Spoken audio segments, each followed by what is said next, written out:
नमस्कार, मैं हूं सौरभ शर्मा। काशी की ज्ञानवापी मस्जिद क्या भगवान विश्वेश्वर का मंदिर है? यह वो बड़ा सवाल है जिसका जवाब अब पूरा देश जानना चाहता है।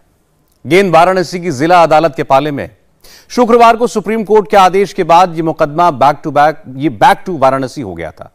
अब सोमवार को सबकी निगाहें डिस्ट्रिक्ट कोर्ट पर लगी होंगी, जिसे यह तय करना है कि क्या यह मुकदमा चलेगा, और चलेगा तो क्या मां श्रृंगार गौरी के भक्तों को उनकी अबाध पूजा का अधिकार मिलेगा। और ज्ञानवापी में हुए सर्वे के बाद अब आगे क्या होगा? इन तमाम सवालों के जवाब तो अदालत देगी, मगर उससे पहले हम आपको बताते हैं कि ज्ञानवापी परिसर से ऐसे कौन कौन से सबूत मिले हैं जो देश का इतिहास बदल सकते हैं, मुकदमे की दशा और दिशा तय कर सकते हैं।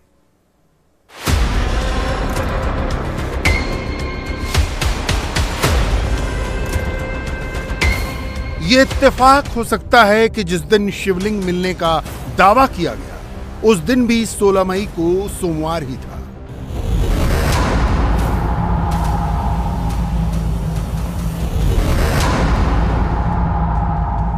और अब जब उनके अस्तित्व को लेकर सुनवाई होने वाली है तो वो दिन 23 मई भी सोमवार है।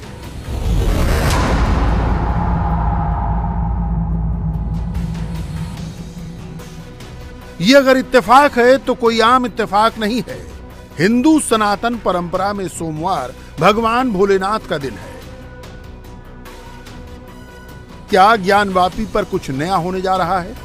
क्या ज्ञानवापी का कैरेक्टर पता चलने वाला है? काशी में दोबारा सुनवाई के पहले सोमवार को जिला जज क्या ऑर्डर देने वाले हैं? ये वो सवाल हैं जो हिंदुस्तान में रहने वाले हर हिंदू भाई, हर मुसलमान भाई के जहन में घूम रहा है। क्योंकि अब बात 350 साल पुरानी नहीं है, अब बात बहुत आगे बढ़ चुकी है। मामला कोर्ट में आ गया है। हाथ में सबूतों के ढेर हैं, दिमाग में बड़े बड़े दावे हैं, सवालों की लंबी फेहरिस्त है। कुछ सवाल बचे हैं, कुछ सवाल नहीं बचे। तमाम नए पुराने वीडियो हैं, मंदिर मस्जिद पर अपने अपने तर्क हैं। जब सोमवार को सुनवाई होगी तब काशी के जिला जज अजय कुमार विश्वेशा के सामने ये तमाम चीजें होंगी, लेकिन ये सब तब होगा जब जज साहब सुप्रीम कोर्ट के इस ऑर्डर पर अपनी राय देंगे।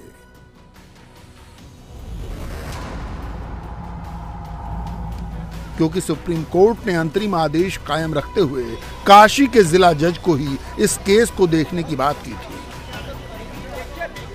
सुप्रीम कोर्ट ने अपने ऑर्डर में सबसे पहला पॉइंट यही रखा कि जिला जज तय करें कि ये मामला कोर्ट में सुना जा सकता है या नहीं, और जज वर्शिप एक्ट के तहत इस मामले की योग्यता का परीक्षण सबसे पहले करेंगे।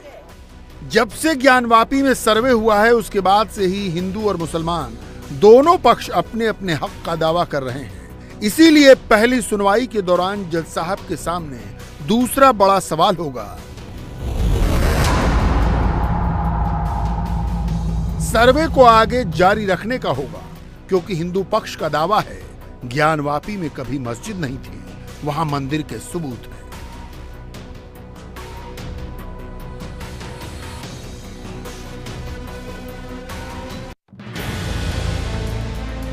हिंदू पक्ष की बड़ी लंबी फहरिस्त है। अदालत में मंदिर के दावे से लेकर तमाम सबूत और तर्क का दावा किया जा रहा है। सर्वे की बातें सामने आने के बाद हिंदू पक्ष मंदिर के दावे को सही ठहरा रहा है। कोई मुसलमान आकर के अदा कर दे तो मेरा मस्जिद हो जाएगा, और मंदिर में तो अगर मुसलमान जाता है तो वो हिंदू हो जाएगा। उसको तो मुस्लिम समाज उसको बहिष्कृत कर देना चाहिए। लेकिन यहाँ तो उल्टा ही हो रहा है। जो इस्लाम के विरुद्ध आचरण कर रहा है, मंदिर में आकर के नमाज पढ़ रहा है, अपनी फर्ज जो है वो मुसलमान उलेमा नहीं वो कर रहे हैं, उसको तो इस्लाम से खारिज कर देना चाहिए। तुम कैसे जरूरत हुई तुमको मंदिर में जाकर के नमाज पढ़ने की? तो खुदा कबूल नहीं करता।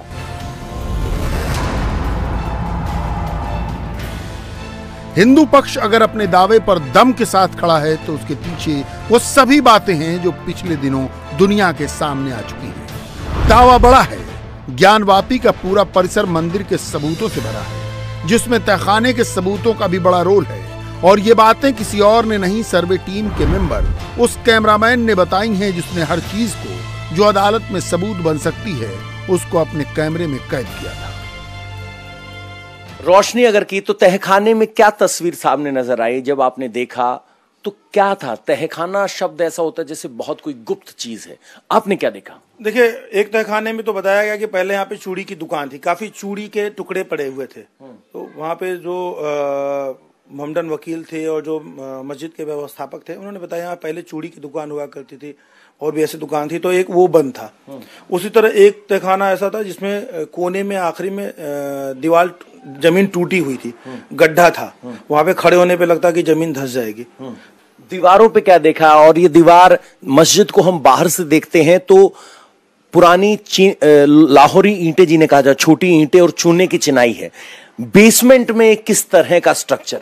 बेसमेंट में भी जो तहखानों में गए वहां ऐसा ही था। वहां पे तहखाने ऐसे प्लेन दीवार थी और वहां पे अंदर कोई स्ट्रक्चर नहीं बना हुआ था। तो वो पत्थर का था या ईंट का था? नहीं भाई, चूना वगैरह किया हुआ था। अच्छा, तहखानों में चूना किया गया? तहखानों में चूना, पहले पुराना चूना किया हुआ था। एक एक सबूत का सर्वेक्षण हुआ। अब हर सबूत का अदालत में परीक्षण होगा। अगर दावा मंदिर का है तो क्या सिर्फ यूं ही है? तहखाने का एक वीडियो सामने आया जिसमें बांस बल्लियां दिखाई दे रही हैं, जिसे व्यास जी का तहखाना बताया जा रहा है। दावा इस बात का है कि तहखाने के खंभों, दीवारों में भी सबूत मिले हैं। पत्थर पर क्या कोई नक्काशी थी या कोरे पत्थर थे? अंदर तहखाना काफी बड़ा था। अब इलाका तो मैं नाप के नहीं बता सकता कितना था, तहखाना काफी बड़ा था। तो अंदर एक जगह मैं लाइट लेके आगे चल रहा था, क्योंकि जो सर्च लाइट थी वो सीधे सीधे एकदम ऐसे फोकस करती है, वो उसकी लाइट फैलती नहीं है, साफ दिखता नहीं है कि कहाँ कहाँ क्या क्या है। तो मैं लाइट लेके आगे गया और एक जगह मुझे दीवार पे शेर की आकृति दिखाई पड़ी, कुछ मंत्र खुदे थे। तो मैं कमिश्नर महोदय को बुला के बताया कि सर यहाँ पे ये है, और उन्होंने फिर उसको नोट किया। हमने उसकी प्रॉपर फोटोग्राफी, वीडियोग्राफी की। शेर की आकृति और मंदिर खुदे हुए थे? नहीं, श्लोक खुदे थे। अच्छा, वो किस भाषा में थे? संस्कृत? वो संस्कृत, देवनागरी लिपि थी? देवनागरी लिपि थी, संस्कृत जैसा ही कुछ था। अच्छा, तो कितने शब्द होंगे कुल मिलाकर? खंबे पे 3 लाइनें थी लगभग। अच्छा, 3 लाइनें खंबे पे लिखी हुई? जी जी। तो क्या पढ़ पाए, कुछ याद है? नहीं, पढ़ नहीं पाए, क्योंकि हम स्थिर होकर उसको पढ़ने, हमारा ये इंटरेस्ट तो था नहीं कि हम उसको देखें, पढ़ें वहां पे क्या है। हमें उसका सिर्फ फोटो करना था, वीडियो करना था। वो जो चीजें थी उसकी फोटो वीडियो की। अंदर आखिरी दीवार पे गए तो वहां पे पानी रिस रहा था, सीलन था सबसे आखिरी सामने। जो कॉरिडोर की तस्वीर दिख रही है वो एकदम सामने अगर जाएंगे तो आखिरी में दीवार पे कहीं पानी चू रहा है, सीलन है। बाकी दाहिनी ओर और बाईं ओर दीवारों पे कहीं विशेष बहुत ज्यादा चिन्ह नहीं है, लेकिन वहां पे एक मगरमच्छ की मूर्ति रखी हुई थी। अच्छा, हाँ, मगरमच्छ की मूर्ति रखी हुई थी। तो मगरमच्छ की मूर्ति किस पत्थर की थी? क्या किसी दीवार पे बनी थी या मूर्ति अलग रखी? नहीं, मगरमच्छ की मूर्ति जमीन पर रखी थी, लगभग 1 फुट से कुछ कम होगी। 1 फुट से कुछ कम होगी, और संगमरमर का नहीं था, वो पुराने पत्थर का था। पुराने पत्थर की मगरमच्छ की मूर्ति तहखाने में मिली। उसके बाद आगे कहां बढ़े? दीवार पर शेर की आकृति है, टूटी हुई मूर्तियां हैं, पत्थर का मगरमच्छ है, कोने कोने में सबूत थे। अब फैसला अदालत को करना है कि सर्वे रिपोर्ट के ये सबूत कितने खरे साबित होते हैं। लेकिन अब तक जो बातें सामने आ रही हैं वो मंदिर के कई साक्ष्य पेश कर रही हैं। जो बातें सामने नहीं आई उनमें एक बात ये भी है कि मंदिर के शिखर के साक्ष्य भी मिले हैं। पहले दिन तहखाने की 3 बड़ी बातें क्या थी? आपको लगता है कि जो फोटो खींचने पे आपका विशेष ध्यान था, आपको कहा गया कि ये देखिए, ये इसका फोटो खींचिए? देखिए, जो टीम थी वो काफी पैनी निगाह वाले लोग थे, हर छोटी बड़ी चीज की फोटोग्राफी कर रहे थे। अगर मुझे हो सकता है कि मैं उन चीजों को महत्वपूर्ण न समझ पाता, वो लोग छोटी छोटी चीजें, कहीं भी एक पत्थर की कटिंग है तो उसकी भी उन्होंने फोटोग्राफी, वीडियोग्राफी कराई। कोई बड़ी चीज भी थी तो लगभग ऐसे एक तो आपको एक खंडित मूर्ति और दिखाई पड़ी। शिखर, मंदिर के शिखर पे जो झंडा लगाने के लिए लगती है व्यवस्था, नीचे गोल पत्थर होता है डिजाइनदार कटिंग वाला, उसके ऊपर एक पत्थर होता है, फिर उसके ऊपर छोटा पत्थर होता है, फिर उसके ऊपर छोटा पत्थर होता है, फिर झंडा लगता है। ऐसा एक दिखा वहां पे रखा हुआ था जिसपे झंडा लगाया जा सकता था, कभी लगाया जाता रहा होगा। उसका भी फोटो आपने खींचा? जी। ये तहखाने में ही मिला? ये तहखाने में मिला, नंदी के सामने वाले तहखाने में। और लाल रंग के पत्थर का था? नहीं, लाल रंग के पत्थर का नहीं, सामान्य पत्थर। एक नहीं कई तहखाने हैं ज्ञानवापी के भीतर। अभी तक 4 तहखानों का सर्वे हुआ है। हिंदू पक्ष दूसरे और तहखानों के सर्वे की बात कर रहा है, जिसमें व्यास जी के तहखाने से सटे व्यास जी के कमरे में बड़े सबूत मिलने का दावा किया गया है। और तस्वीर में व्यास जी के कमरे की दीवार भी दिख रही है। पश्चिम दिशा की उस दीवार को तोड़कर मंडपम की भी वीडियोग्राफी करवाने की मांग हो रही है। सुनवाई के दौरान ये मांग भी जज साहब के सामने आएगी। अच्छा सर, ये बताएं कि इसकी क्या प्रासंगिकता है, ये क्या है जिस तहखाने की बात हो रही है, जो 82 का कमरा जो है उसको खोलने की बात की जा रही है, माफ कीजिएगा। ये 1875 में 1855 में 1855 में व्यास जी को चपरास मिला था बाय दी ब्रिटिश गवर्नमेंट। उसने चपरास दिया था कि पूरे ज्ञानवापी हाथे की जो है रक्षा बरपाई करेगा, और व्यास जी को एज अ मजिस्ट्रेटियल पावर दिए गए थे कि आप उस मजिस्ट्रेटियल पावर के तहत में उस हाथे के बाबत में जो निर्णय करने का अधिकार होगा आपको होगा। इसलिए सारी तय बाजारी वगैरह वसूलना व्यास जी अपना वसूलते थे। ये लोग इंटरफेयर करते थे तो शिकस्त खाते गए। ये लोग हमारे दुकानदारों से कभी कभी मारपीट किए, उसमें शिकस्त खाते गए। दफा 32 के तहत में कार्रवाई भई, ये लोग पेनाल्टी लोग भरे। ऐसे तमाम वारदात भय हैं कि जो व्यास जी ने बकायदा इन लोगों को शिकस्त देते चले आ रहे हैं। लेकिन सबसे बड़ा सवाल अदालत के सामने इस बात का होगा कि ज्ञानवापी पर मालिकाना हक किसका, क्योंकि व्यास परिवार ने दावा किया है कि ज्ञानवापी पर सिर्फ और सिर्फ उसका हक है। मूर्ति रखने का, मूर्ति हटाने का हर हक व्यास परिवार का है, और उसके सबूत आज के नहीं 150 साल पुराने हैं। बगल में हमारे चारों तरफ दुकान हुआ करती रही और चबूतरा लगा रहता है। ये 30 अप्रैल 1852 का फैसला है कि मिल्कियत मुसलमानों की नहीं है, लकड़ी इमानत रखवाई जाए, किसी फरीक को न दी जावे। समझे कि नहीं? ये एक हमारी दरख्त थी और पीपल का पेड़ था, उस तरफ गया था, वो दरख्त कटा। उसके बाद ये कहे कि हम उस दरख्त आपका नहीं देंगे।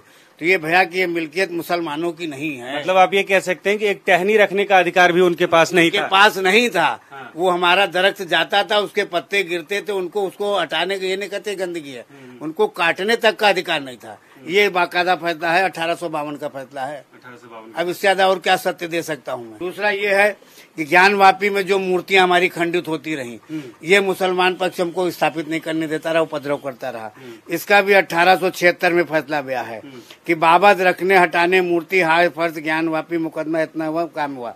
ये हमारे हक में भैया नकल सुलहनामा हिंदू और मुसलमान में भैया कि नहीं आप अपना कर सकते, अपनी मूर्ति वगैरह स्थापित कर सकते, इसमें हमको कोई एतराज नहीं। पूरे ज्ञानवापी परिसर में जो अलग अलग मंदिर की बात की जाती है, जी। उसमें अगर कोई प्रतिमा खंडित होती है तो वहाँ पे फिर से आप स्थापित कर सकते हैं। आदेश है पूरा, ये है 1876 का आदेश है। 1876 अरे हाँ 1876 का आदेश है। ये कोई आज का नहीं है, 19वीं सदी का फैसला नहीं है, स्वतंत्रता के पहले। ठीक है, मैं एक बार आपको बता दूं कि देखिए आज ये कहा जा रहा है कि वहाँ पे शिवलिंग मिल गया, बाबा मिल गए, लेकिन ये 1876 का एक फैसला है जिसमें ये कहा गया कि उस परिसर में अगर कोई मूर्ति खंडित हो जाती है तो फिर से वहां पे लगाने का अधिकार है। यानी 1876 में ये तय था कि उस परिसर में मूर्तियां लगी हुई थी, जहां आज जा भी नहीं सकते हैं।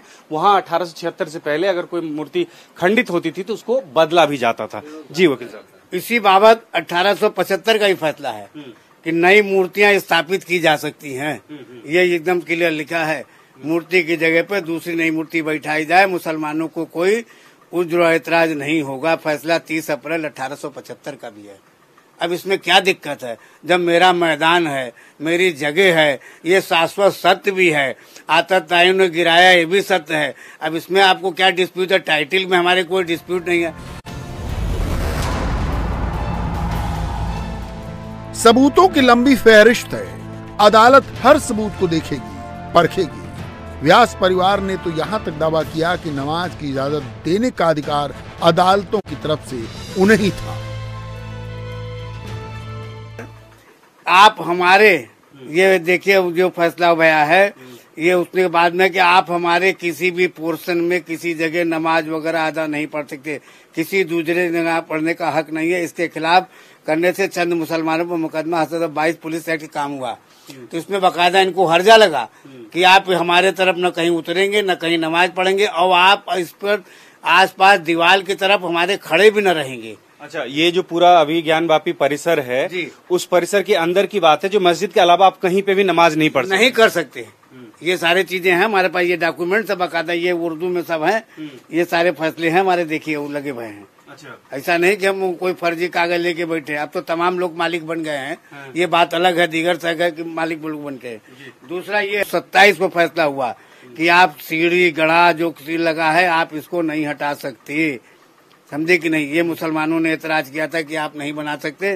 तमाम दरोगा जी आए, तमाम लोग आए, हुक्म भैया कि नहीं, ब्यास जी की जमीन है, वो सीढ़ी दरवाजा सज्जा सब बनवा सकते हैं, आपको कोई एतराज नहीं होगा।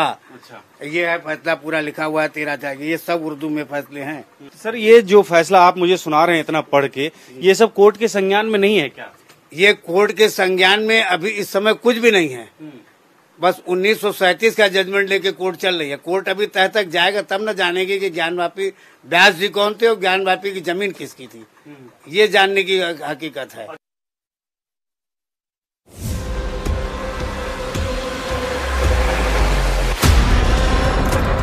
अगर अदालत इस केस को आगे बढ़ाती है तो उसके सामने सबसे बड़ी चुनौती उस गुत्थी को सुलझाने की होगी जो वजूखाने से मिली है। वजूखाने में मिला स्ट्रक्चर जिसे हिंदू पक्ष शिवलिंग बता रहा है और मुस्लिम पक्ष फव्वारा। पानी पूरा लबालब भरा था और जो कुआं नुमा दिख रहा है वो कुआं नहीं दिख रहा था। दूसरे दिन पानी निकालने वाले 2 मोटर वहां पे थे, सफाई कर्मी थे, और पानी निकालने का आदेश हुआ और बोला पानी निकाला जाएगा, और पानी निकलना प्रारंभ हुआ। मोटर चलने शुरू हुए, पानी बाहर गिरना शुरू हुआ, धीमे धीमे पानी कम हुआ, और पानी कम होने के बाद लगभग वह जो काला पत्थर है वह दिखना शुरू हुआ। वह दिखना शुरू हुआ तो वो गोल घेरा भी नहीं दिख रहा था पहले तो पानी में डूबा हुआ था। पहले पानी में डूबा हुआ था। जब मोटर चलना शुरू हुआ तो पहले गोल घेरा दिखा, और फिर थोड़ा पानी और कम हुआ तो फिर जो काला पत्थर है जो जिसके ऊपर वो बने हुए स्ट्रक्चर बने हैं, जिन्हें एक पक्ष फुहारा कह रहा है, दूसरा पक्ष शिवलिंग कह रहा है, वो दिखना शुरू हुआ। जब बात अदालत में जाएगी तो मुस्लिम पक्ष को ये साबित करना होगा कि वो शिवलिंग नहीं फव्वारा है जो 500 साल पुराना है। एक सवाल ये कि कहा जा रहा है कि ये फव्वारा है मुस्लिम पक्ष की तरफ से, एक तरफ से शिवलिंग कहा जा रहा है। क्या था वो, सीमेंट का था, पत्थर का था, क्या आपको देख के महसूस हुआ? देखिए, एक ड्राफ्टमैन वहां पे थे जो नापने के लिए थे, जिन्होंने नाप किया कि वह नंदी से कितने दूरी पर है और मुख्य जहां नमाज पढ़ी जाती है वहां से कितनी दूरी पर है। इसको नापने के लिए बातचीत हुई, नंदी से उसकी दूरी नापी गई, पर जो जहां मस्जिद पढ़ी जाती है गर्भगृह जिसे कहा जा रहा है उससे नापी नहीं हो पाई, क्योंकि वह बंद था, मस्जिद बंद हो चुका था। और ड्राफ्टमैन से जब पूछा गया कि यह क्या है तो उसने कहा कि मुझे पत्थरों के बारे में कोई जानकारी नहीं है। फिर वहां पर जेई को बुलाया गया, तो जेई आए और जेई बोले यह काला पत्थर है, और जेई ने उसको नापा, नीचे उतरकर वहां पे उसकी गहराई नापी, लंबाई नापी, चौड़ाई नापी, सब। तो क्या इस बात की भी कोशिश की गई ये जांचा जाए कि ये फव्वारा है कि नहीं? जी, वहां पे बोला गया कि इसमें बीच में छेद है और उसको नापा जाए। वहां पे झाड़ू की सीख जैसा, हो सकता है झाड़ू का सीख हो या झाड़ू की सीख जैसा, 2 सीख एक साथ उस काले पत्थर में बीच में डाले गए और डाल के उसकी गहराई नापी गई। 2 फुट से कुछ ज्यादा गहरा वो था। उसके नीचे जाके वो रुक गया, उसके नीचे नहीं गया उतना। वो दो सीख के माप जितना छेद है उसमें, 2 सीख के माप जितना, यानी 1 उंगली से भी आधा हिस्सा हो। अब उसको हम ये कह सकते हैं कि एक छोटा चना या छोटे चने के व्यास भाई का 2 झाड़ू का 2 सीख। जब मुस्लिम पक्ष की तरफ से कहा गया कि ये फव्वारा है, तो क्या ये भी जांचने की कोशिश की फव्वारा चल रहा है, पाइपिंग सिस्टम, पानी, ऐसा कुछ सवाल भी उठे? जी, वहां पे एक कमिश्नर महोदय ने कहा कि फव्वारा है तो इसको चालू करके दिखा दीजिए। तो वहाँ पे जो उपस्थित मुंशी थे उन्होंने बोला कि नहीं चालू नहीं हो सकता है, खराब हो चुका है, इसमें कीचड़ वगैरह जम गया है, इसलिए चालू नहीं किया जा सकता। तो जब ये शिवलिंग का और फवारा जिसको कहा जा रहा है उसके फोटोग्राफी होगी, उसके बाद क्या ये सर्विस समाप्त हो गया? हाँ, ये जो निकला है, निकलने के बाद दोनों लोग मिल के बैठ के और पूरे जो उस समय कार्रवाई हुई वो दर्ज हुई और दोनों पक्ष के लोगों ने सिग्नेचर किया और सर्वे समाप्त हो गई। वजूखाने में मिले शिवलिंग की आकृति के बाद हिंदू पक्ष ये मान रहा है कि वो साक्षात शिवलिंग है जिसका आकार कहीं बड़ा है। इसीलिए वजूखाने के नीचे तक सर्वे हो और अदालत के सामने हिंदू पक्ष ने वजूखाने के नीचे सर्वे कराने की याचिका डालने की तैयारी कर रखी है। वजू खाने पे आने से पहले मैं बस एक चीज पॉइंट आउट करना चाहता हूं जो मैं भूल गया था। जब मस्जिद परिसर के अंदर हम गए थे तो एडवोकेट कमिश्नर और हम सारे वकीलों ने, जो हमारी टीम गई थी, उसमें मस्जिद के बीचों बीच आज हम जहां खड़े हैं उस पे ऐसे जब पैर मारे गए थे तो जो हॉलो आवाज है वो आ रही थी। तो अगर वहां पे एक प्रॉपर स्ट्रक्चर होता और एक अच्छी मस्जिद बनाई गई होती तो नीचे नींव होती, कहीं ऐसे हॉलो आवाज नहीं आती, जिसको जो ये दिखाता है कि नीचे भी कुछ कोई कमरा है जिसमें अभी जाना बाकी है, जो अभी हम आगे जाएंगे। इसी के लिए जो वजू खाना है अब इसके पास से एक सीढ़ी जा रही है जो नीचे जाती है, जिसको हम अब मांग कर रहे हैं कि वो वाली आर्टिफिशियल वॉल भी खोली जाए, क्योंकि इस आपने सबसे शुरू में तहखाने की वॉल, दो वॉल खोलनी बहुत इंपॉर्टेंट है, एक तहखाने की वॉल और दूसरी वजू खाने के नीचे वाली आर्टिफिशियल वॉल। जब ये दोनों वॉल खोलेंगे तो आप इस मस्जिद के नीचे क्या क्या चीजें हैं ये पता चलेगा, क्योंकि पूरा जगह जो है वो हॉलो है और ये पूरी मस्जिद हिंदू मंदिर के पिलर पर टिकी हुई। वजूखाने को लेकर व्यास परिवार ने भी बड़ा दावा किया है। आज जिस वजूखाने में शिवलिंग का वजूद है, हिंदू पक्ष जिसका दावा कर रहा है, उस वजूखाने को लेकर 150 साल पहले व्यास परिवार ने भी अदालत में शरण ली थी और अदालत ने व्यास परिवार के पक्ष में फैसला किया था। ये 1854 का फैसला है, 18 नवंबर 1854 का फैसला है। इस फैसले में वजू करने का पानी जो नीचे ही हमारी तरफ फेंकते थे, इसके लिए बाकायदा पूरा जजमेंट दिया हुआ है और ये उसकी बाकायदा है, पूरी कॉपी लगी हुई है। इसमें लिखा गया है कि आप हमारे मैदान की तरफ कोई वजू का पानी भी नहीं फेंक सकते हैं और न हमारे मैदान की तरफ उतर के कोई घूम फिर भी सकते हैं। सवाल वजूखाने से मिले शिवलिंग का नहीं है। हिंदू पक्ष की ओर से कई याचिकाएं दाखिल की जा चुकी हैं, जिनमें से विजय शंकर रस्तोगी का तो दावा सबसे ज्यादा हैरान करने वाला है।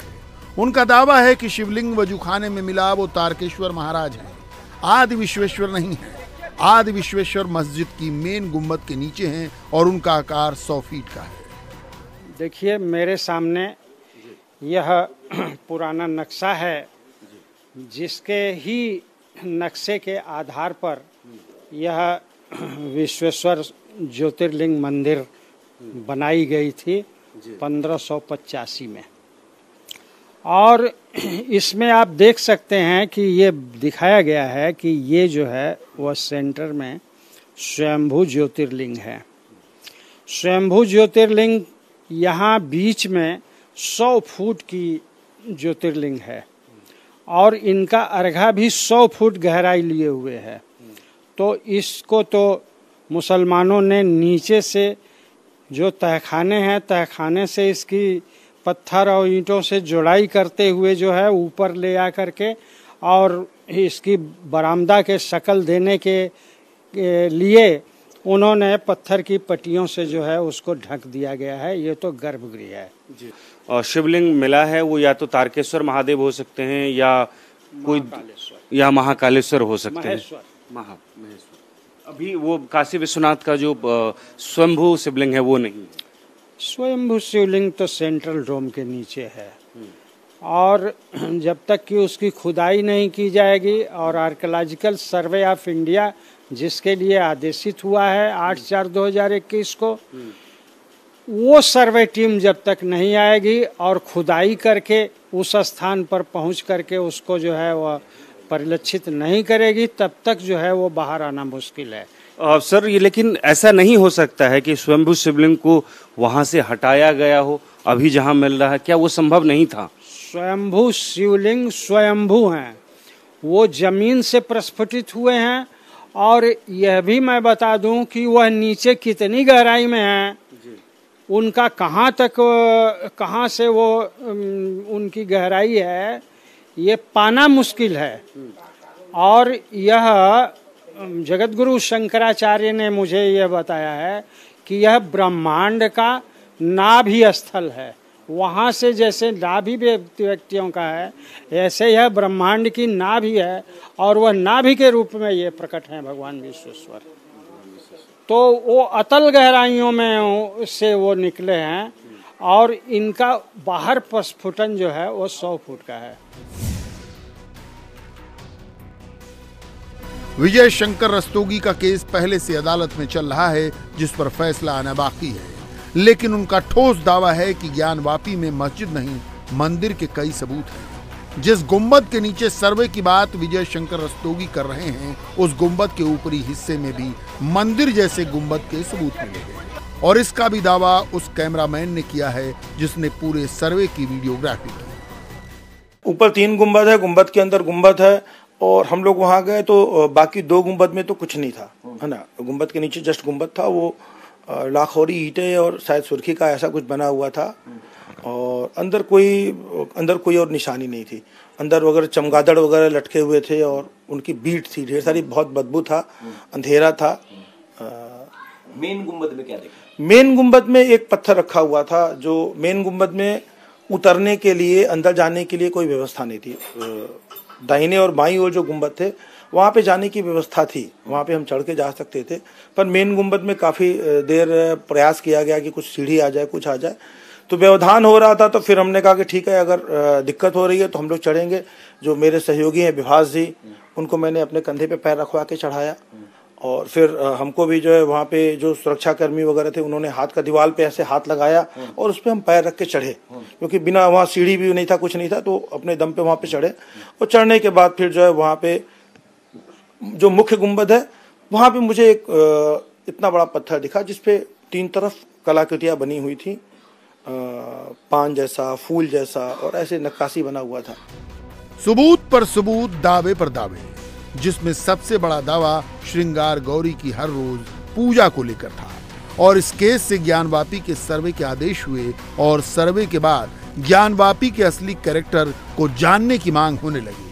श्रृंगार गौरी की याचिकाकर्ता तो दावा करते हैं कि जहां श्रृंगार गौरी मौजूद हैं, उस जमीन के नीचे मंदिर का असली वजूद है।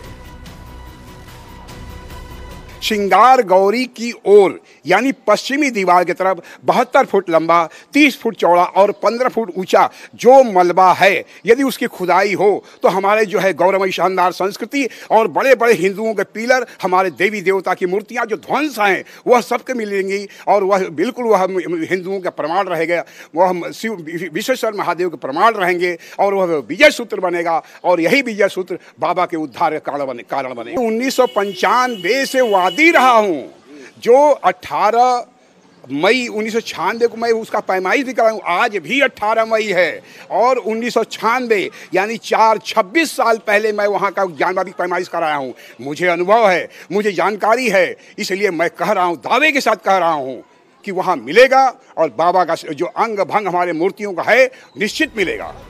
सर्वे के बाद सोमवार को सुनवाई होनी है।